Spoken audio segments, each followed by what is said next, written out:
ഇവിടുത്തെ ക്വസ്റ്റ്യൻ ഒന്ന് നോക്കിക്കേ. Find the algebraic form of the given arithmetic sequence, അല്ലെങ്കിൽ 3, 7, 11, 15 എന്ന സമാന്തര ശ്രേണിയുടെ ബീജഗണിത രൂപം കാണുക. ഈ ബീജഗണിത രൂപം കാണാൻ വേണ്ടി നമുക്കൊരു ഇക്വേഷൻ ഉണ്ട്. xn is equal to F plus D N minus D. F plus D N minus D എന്ന് പറയുന്ന ഒരു ഇക്വേഷൻ. ആ ഇക്വേഷനിലോട്ട് നമുക്ക് വേണ്ട കാര്യങ്ങളെല്ലാം ഇട്ട് കൊടുക്കുക.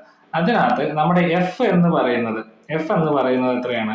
എഫ് ഈസ് ഈക്വൽ ടു 3 ആണ്. ദെൻ നമ്മുടെ ഡി ഈസ് ഈക്വൽ ടു നമുക്ക് എത്രയാണ് കിട്ടിയിരിക്കുന്നത്? 4 ആണ്. ആ ഡി എങ്ങനെയാ കാണുന്നതെന്ന് പറഞ്ഞു കഴിഞ്ഞാൽ തൊട്ട് ബാക്കിൽ കിടക്കുന്ന സംഖ്യയിൽ നിന്നും ഫ്രണ്ടിൽ കിടക്കുന്ന സംഖ്യ കുറയ്ക്കുക. ഇവിടെ നമുക്ക് അപ്പോൾ 7ൽ നിന്ന് 3 കുറച്ചാൽ നമുക്ക് 4 കിട്ടും. അതാണ്. ദെൻ നമുക്ക് കിട്ടിയിട്ടുള്ള ഈ വാല്യൂ എല്ലാം നമ്മുടെ ഇക്വേഷനിലോട്ട് ഇട്ട് കൊടുക്കുക.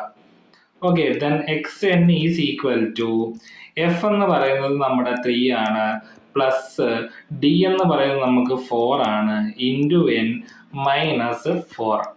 That is equal to X N is equal to 4n minus 1.